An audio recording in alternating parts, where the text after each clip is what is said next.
Nous allons découvrir ensemble la ville sainte de Touba au Sénégal, en Afrique de l'Ouest.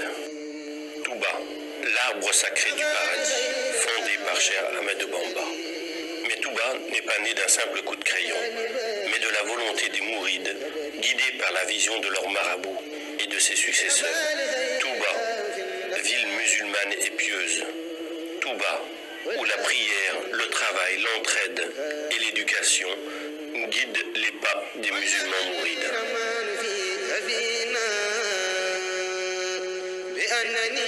Cheikh Ahmad ibn Muhammad ibn Abiballah, plus connu sous le nom de Cheikh Ahmadou Bamba, aussi surnommé Khadim Rasoul, le serviteur du prophète Mohammed. Il est né à Mbaké Baol, un village créé par son arrière-grand-père, Maharam Mbaké.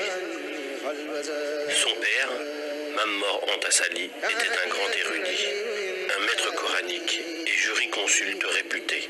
Lui enseigna le Coran qu'il maîtrisa très jeune. Sa mère, Sorna Mamdiara Bousso, reconnue comme une sainte, était surnommée Diaratullah, l'approche de Dieu. Elle accomplissait avec dévouement et constance ses devoirs religieux et familiaux. En 1883, à Mbek et Kayor, le père de Cheikh Ahmadou Bamba quitta ce monde. Alors, toute forme de requête affluèrent de la part des rois pour faire du Cheikh un conseiller et magistrat.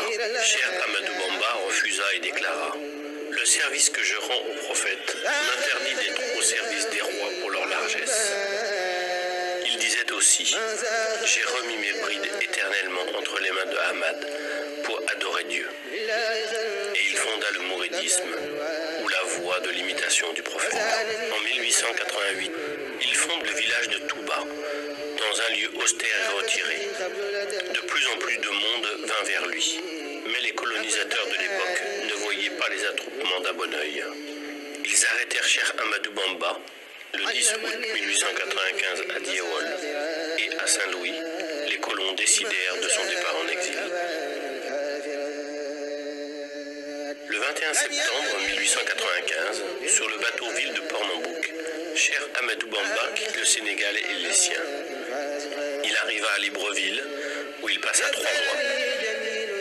Puis il est envoyé dans des contrées austères, où règnent les moustiques et les maladies, au sud du Gabon, à Mayomba, où il déclara ceci: « Ô océan de Mayomba, témoigne que je suis l'esclave de celui qui pardonne les péchés et que je demeure le serviteur de l'élu. » Il y passa 5 ans avec des militaires et des prêtres. Ce sera plus à l'intérieur du pays, à Lambaréné, où il passera encore 2 longues années avant de revenir au Sénégal.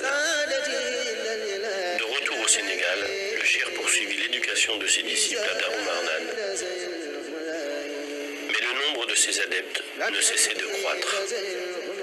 La Mouridia prit une ampleur spectaculaire et demeura une source d'inquiétude pour les colonisateurs qui se sentaient menacés. C'est alors que le colonisateur décida de l'exiler 5 ans en Mauritanie, où se trouvait un grand érudit, Cheikh Sidia Baba.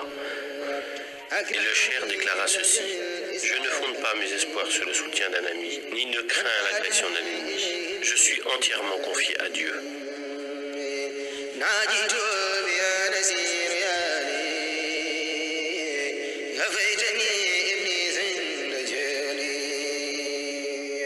De retour au Sénégal, Cheikh Ahmadou Bamba est assigné à résidence à Thiéyenne. Puis il fut envoyé à Diourbel, où il vécut en résidence surveillée jusqu'à la fin de sa vie. En janvier 1919, lorsque les colons voulurent lui remettre la croix de la Légion d'honneur, il la refusa et déclara: « Je suis le captif de Dieu et ne reconnais d'autre autorité que la sienne. Ma récompense incombe au donateur, qui est noble majesté pour le service que je rends à l'élu, qui est pourtant le donateur par excellence. »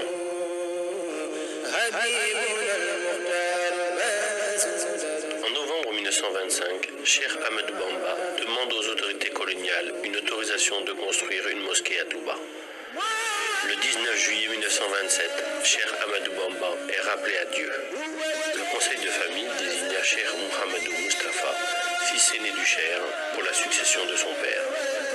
Le nouveau khalife fut chargé de la gestion des chantiers de la Mouridia, dont le plus important était sans conteste celui de l'édification de la mosquée de Touba.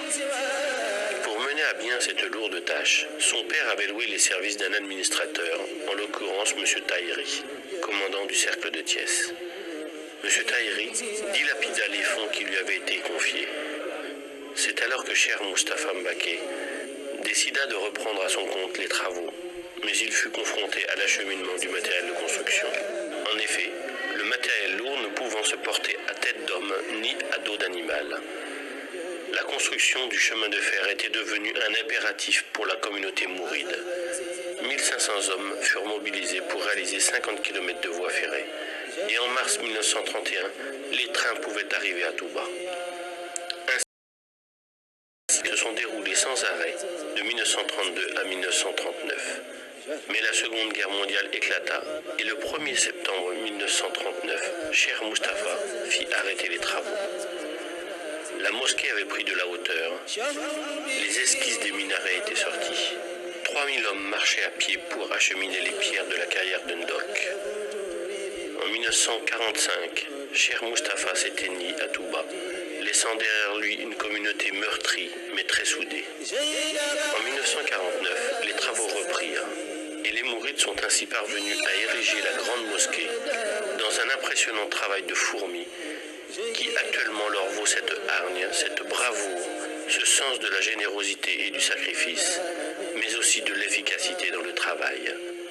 La mosquée fut inaugurée par Cheikh Mohamed Fadel Mbacké, alors deuxième khalife. La ville de Touba est devenue aujourd'hui une grande cité religieuse. Dans la vision de Cheikh Ahmed Bamba, Touba devrait réunir les conditions idéales pour répondre aux besoins nécessaires, aussi bien de la vie spirituelle que de la vie temporelle. Alors, animé par sa conviction que seul Dieu pouvait lui accorder sa faveur de venir à Touba, il s'est adressé à lui sous forme de prière, et c'est uniquement à ce sujet qu'il a écrit son livre intitulé Matlaboul Fawzeyni, c'est-à-dire Quête de la double réussite. Il adressa à Dieu ses prières qui se réalisèrent, où il disait « Absous les volontaires qui ont bâti l'édifice si élevé de ma demeure, la cité bénite de Touba, de leurs péchés du passé et de l'avenir. Fais que cette cité soit un lieu d'adoration de Dieu le miséricordieux et de rejet de Satan le banni. Faites de ma demeure, la cité bénite de Touba, un lieu où on plonge dans la voie de l'obéissance et de la tradition de l'envoyé.